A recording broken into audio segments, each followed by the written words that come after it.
All right, this is Sports for Real with Coach Hall. Just wanted to come on today in celebration of Election Day across the nation.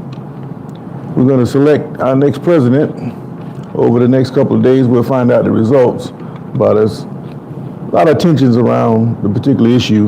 So I'm not going to get into that, but what I will do is celebrate this Election Day by thinking about which sports teams will be elected by their play, of course, to play in championship games. So let's talk NFL and college football. Been a lot of interesting upsets and positioning taking place in college football. Whether you're a fan of the sport or not, you have to be impressed with the way these teams have to fight and jockey for position just to get an opportunity to play in these conference championship games. If you remember a couple years ago when they were doing the promo for the 14 college playoffs and they had all the mascots running around and bumping each other off. Well, now that you have the super conferences, that's actually taking place. And it's fitting that the last month of the season is when you have all these teams clashing together. Texas and the SEC, they got a rugged role to play. They have to play Florida, then they got to play Arkansas, and they also have Texas A&M along with Kentucky. So they got to bump heads. Georgia, they have to get down with Ole Miss and Tennessee. Alabama, they're going to play LSU this weekend, but they also have to get by Oklahoma. And it's another team they have to play. They have to play Auburn at the end of the season. You know that's no easy matchup, even though that Auburn is struggling. If they don't get up for any other game, you can guarantee that they're going to get up for this particular game against Alabama, especially since their season has been terrible. They have an opportunity to ruin Alabama's. Same thing with Texas A&M and Texas. If either one of those teams manage to run the table in these last couple of games to face each other, then it's going to come down to one of those two teams making the SEC championship game. On the flip side, Georgia and Alabama are neck and neck, but Alabama, of course, holds the tiebreaker. And I think that with Georgia, they have Ole Miss and Tennessee. They're likely to get by both those teams. And Alabama is probably going to get definitely by Oklahoma and Auburn, but I'm not quite so sure they can get by LSU. So the way I'm seeing it, my election day pick for the SEC championship is going to be Georgia, because I think they just got that kind of heart to get through the playoff grind, because that's basically what this last month of the season is, a playoff grind.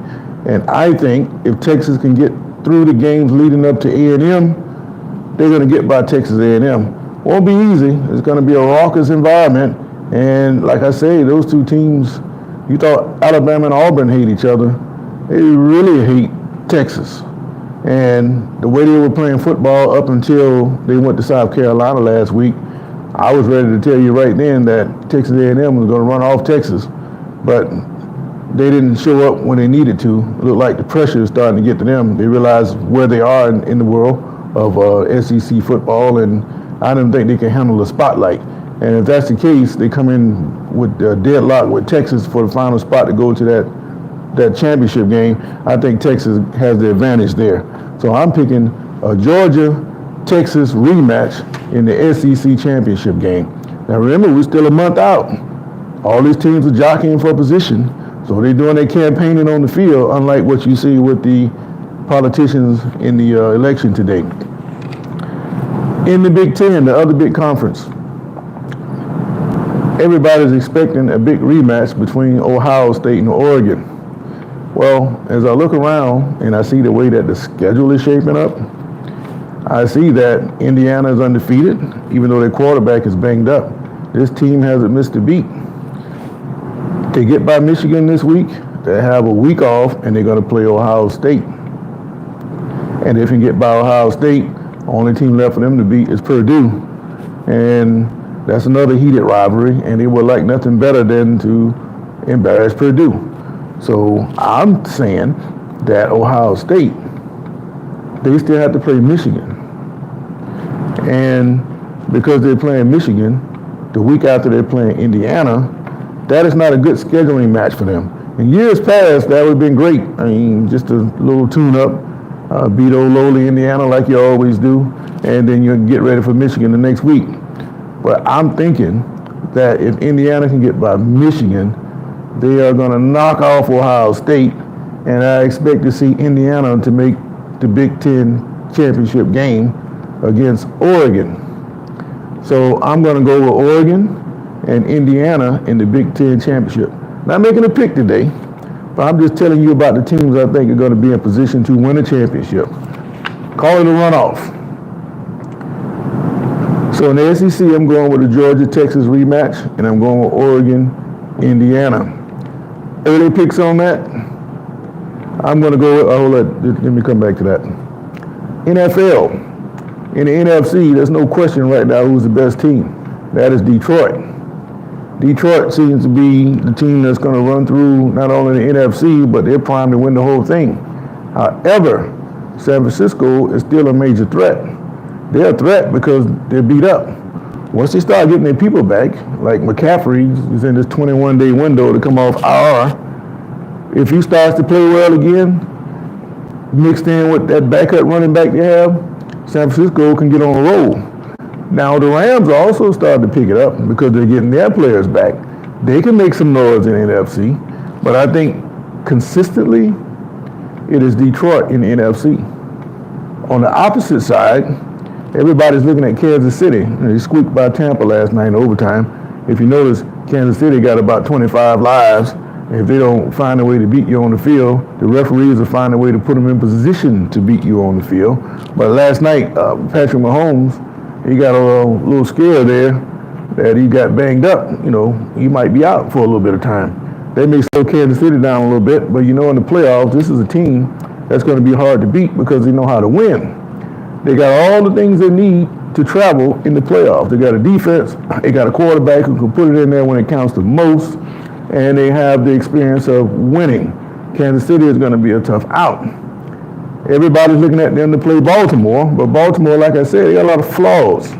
And that's going to show its head as the season continues on. But I think Pittsburgh, if they can keep on being consistent, running that football, getting their defense together, and doing those scouting reports on the teams that are the biggest threat to them, they're going to play Baltimore twice. They play Kansas City next week. Pittsburgh can learn a whole lot about themselves and the rest of the AFC after they play those 3 games. So I'm thinking that we're going to have an upset interest in the AFC Championship game.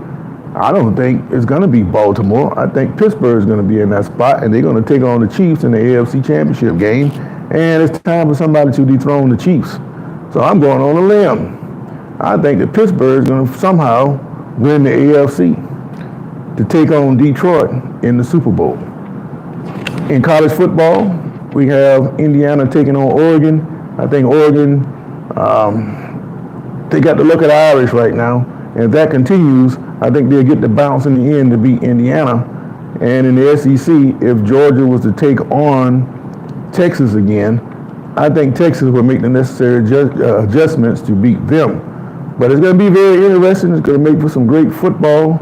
And this is like Christmas all year for football fans, especially college football, because there's no more cakewalks. You can't look 6 weeks down the line and say these are the teams that are going to play in the championship because they got cupcakes for the rest of the year. No, the last month of the season, you have to fight for your positioning.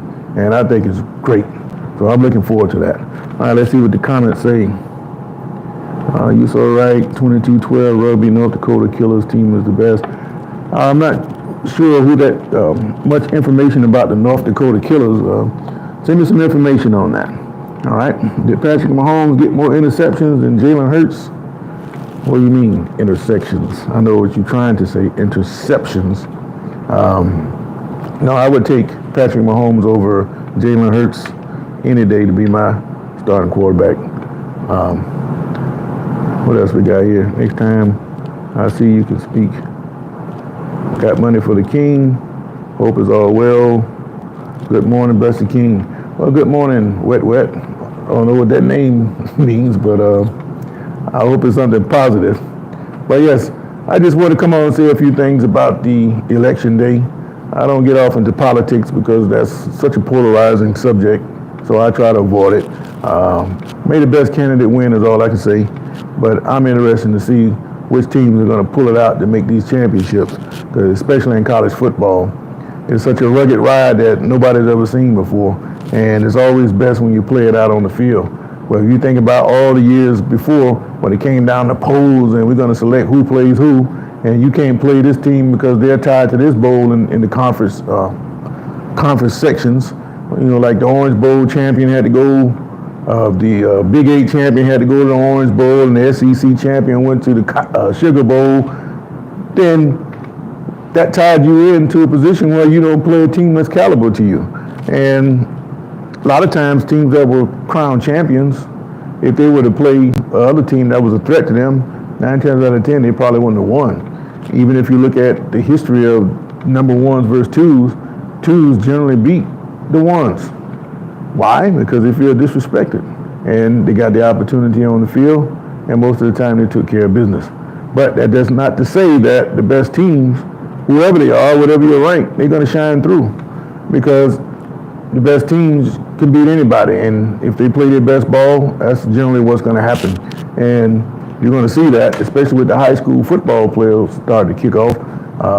Just so you know, they got this thing in Florida now where they're pulling teams, the best, I think it's the best 16 teams over all classes, and the coaches can't opt out of that, which a lot of them don't like because they want to dominate their small area. And just so you know, a lot of football coaches in high school, especially here in Florida, they're cowards.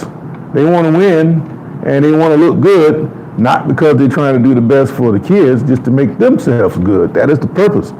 So if you have to go play in this big tournament against teams that you know 9 times out of 10 you don't have a chance, but you know you can win in your level, you're satisfied with that. But you don't want to play against somebody that's a threat to you. You just want to pad your stats, make yourself look good, and keep doing your recruiting behind the scene. But when it comes to a position where you got to play like what they're doing in college football, they don't want any part of that. That's why some of them stack their schedules this year so they can get a loss or two, so they don't have to go play in that big super tournament. And it's obvious to see what's going on if you're paying attention. But more on that later. I don't want to get too much into that. But just to say that because it's election day, keep a good eye on these teams who are campaigning to be in these championships. I gave you my picks. Where are yours? Send me a comment, drop me a line, subscribe. I greatly appreciate it. In the meantime, work day, I got to go to work. So wherever you are in the world, have a great day. This is Sports for Real. I'm out.